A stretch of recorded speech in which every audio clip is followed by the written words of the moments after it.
पूरा ऑफिस तोड़ ताड़ दिया, ऐसा गोली चला दिया। अब किसको हमला करने आ गए? यहाँ हमारे घर पे किसको करना है? डर लग रहा है खान सर। अब आप ही गजब बात पूछते हैं। यहाँ गोली चल गया तो मजा आएगा किसी को? किसको गोली चलने पे मजा आता है? यहाँ पे चारों ओर से गोली चल रहा था, उस समय कहाँ थे आप लोग? आते तब पूछते कि आपको कैसा लग रहा है यहाँ पे। कहीं आवेदन कीजिएगा। अब देंगे, यहाँ पे पुलिस तो आई है यहाँ पे, अब देखते हैं पुलिस का क्या इन्वेस्टिगेशन कौन हो सकता है इसके पीछे? बगल की कोचिंग वाला है, सबको पता है कौन हो सकता है यहाँ पे। हाँ, वो बयान भी दिया है, कहा कि खान सर का कोचिंग 2 दिन में उड़ा देंगे यहाँ पे। इतनी क्या ऐसी है कि मतलब गोली चला जाए? बात बस एक चीज है कि इतना रिजल्ट। आज की जो खबर हम आप तक लेकर आए हैं वो सिर्फ एक कोचिंग इंस्टीट्यूट पर हमले की खबर नहीं है, बल्कि ये तालीम, मेहनत और गरीब बच्चों के मुस्तकबिल पर हमले की तरह देखी जा रही है। पटना से एक हैरान कर देने वाली खबर सामने आई है। मशहूर टीचर खान सर के कोचिंग इंस्टीट्यूट ग्लोबल स्टडीज पर हमला किया गया। रिपोर्ट्स के मुताबिक इंस्टीट्यूट के गार्ड के साथ मारपीट की गई, पत्थरबाजी की गई और कोचिंग के पोस्टर्स फाड़ दिए गए। सबसे बड़ा सवाल ये है कि आखिर एक तालीमी इदारे से किसी को क्या दुश्मनी हो सकती है? दोस्तों, खान सर का नाम आज किसी पहचान का मोहताज नहीं है। लाखों स्टूडेंट्स उनसे पढ़ते हैं। खासकर गरीब और मिडिल क्लास घरों के बच्चों के लिए खान सर एक उम्मीद का नाम बन चुके हैं। ऐसे में जब उनके कोचिंग इंस्टीट्यूट पर हमले की खबर आती है तो स्टूडेंट्स का गुस्सा फूट पड़ना फितरी बात है। और वही हुआ। खान सर के कोचिंग के स्टूडेंट्स सड़कों पर निकल आए। उन्होंने इस हमले के खिलाफ आवाज उठाई। ये वो स्टूडेंट्स हैं जो दिन रात मेहनत करते हैं, कॉम्पिटिटिव एग्जाम्स की तैयारी करते हैं और अपने घर वालों के सपने पूरे करने की कोशिश कर रहे हैं।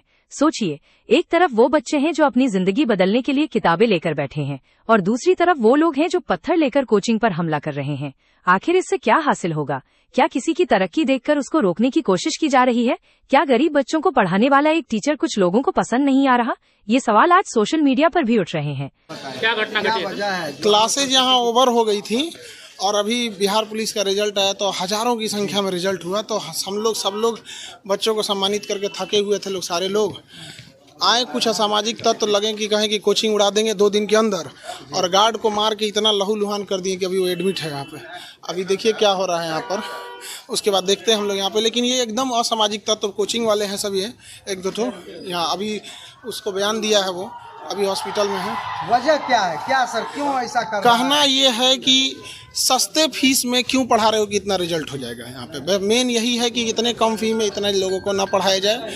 तो अब प्रशासन से भी कहते हैं कि सिक्योरिटी ध्यान में रखा जाए, क्योंकि गरीब को भी पढ़ने का अधिकार है। यहाँ हजारों की संख्या में जब रिजल्ट हो जाता है तो थोड़ा इस तरह से असामाजिक तत्व जो होते हैं वो अपना सोचते हैं कि दबा दिया जाए। ये सभी क्या आप ही पर हमला करने वाले थे? पूरा ऑफिस तोड़ ताड़ दिया, ऐसा गोली चला दिया। अब किसको हमला करने आ गए? यहाँ हमारे घर पे किसको करना है? किया गया? हाँ, सीसीटीवी कैमरा फुटेज को दे दिया गया है, चिन्हित कर लिया गया, गार्ड भी पहचान गया वहाँ पे, बगल की कोचिंग वाला ही। डर लग रहा है। सुरक्षा मिलना चाहिए, क्योंकि अब सुरक्षा मिलना चाहिए। अब ये प्रशासन का चीज है, अब देखिए देते हैं लोग कि नहीं देते हैं, लेकिन ये बड़ा दुखद घटना है। डर लग रहा है खान सर। अब आप ही गजब बात पूछते हैं। यहाँ गोली चल गया तो मजा आएगा किसी को? किसको गोली चलने पे मजा आता है? यहाँ पे चारों ओर से गोली चल रहा था, उस समय कहाँ थे आप लोग? आते तब पूछते कि आपको कैसा लग रहा है यहाँ पे। कहीं आवेदन कीजिएगा। अब देंगे, यहाँ पे पुलिस तो आई है यहाँ पे, अब देखते हैं पुलिस का क्या इन्वेस्टिगेशन कौन हो सकता है इसके पीछे? बगल की कोचिंग वाला है, सबको पता है कौन हो सकता है यहाँ पे। हाँ, वो बयान भी दिया है, कहा कि खान सर का कोचिंग 2 दिन में उड़ा देंगे यहाँ पे। इतनी क्या? दोस्तों, किसी भी इख्तिलाफ का हल हिंसा नहीं होता। अगर किसी को कोई शिकायत है तो उसके लिए कानूनी रास्ते मौजूद हैं, लेकिन गार्ड को पीटना, पत्थरबाजी करना और इंस्टीट्यूट की प्रॉपर्टी को नुकसान पहुंचाना किसी भी सूरत में जायज नहीं कहा जा सकता। सबसे ज्यादा फिक्र की बात यह है कि इस तरह के वाकयात स्टूडेंट्स के जहन पर बुरा असर डालते हैं। जब एक स्टूडेंट कोचिंग पहुंचता है तो उसका मकसद पढ़ना होता है, न कि खौफ के माहौल में रहना। खान सर के स्टूडेंट्स का कहना है कि वो अपने टीचर के साथ खड़े हैं और किसी भी सूरत में अपनी पढ़ाई को रुकने नहीं देंगे। एंड यही बात इस पूरे मामले का सबसे अहम पहलू है, क्योंकि जब गरीब घर का एक बच्चा पढ़ लिख कर अफसर बनता है, टीचर बनता है, इंजीनियर बनता है या डॉक्टर बनता है तो पूरे परिवार की तकदीर बदल जाती है। तालीम किसी भी मुल्क की सबसे बड़ी ताकत होती है। अगर कोचिंग इंस्टीट्यूट्स और तालीमी इदारों को ही निशाना बनाया जाएगा तो फिर नुकसान सिर्फ एक शख्स का नहीं बल्कि पूरी नस्ल का होगा। अब देखना ये होगा कि पुलिस इस मामले में क्या कार्रवाई करती है और हमला करने वालों के खिलाफ क्या एक्शन लिया जाता है। आपको क्या लगता है? क्या कोचिंग इंस्टीट्यूट पर हमला करने वालों के खिलाफ सख्त से सख्त कार्रवाई होनी चाहिए?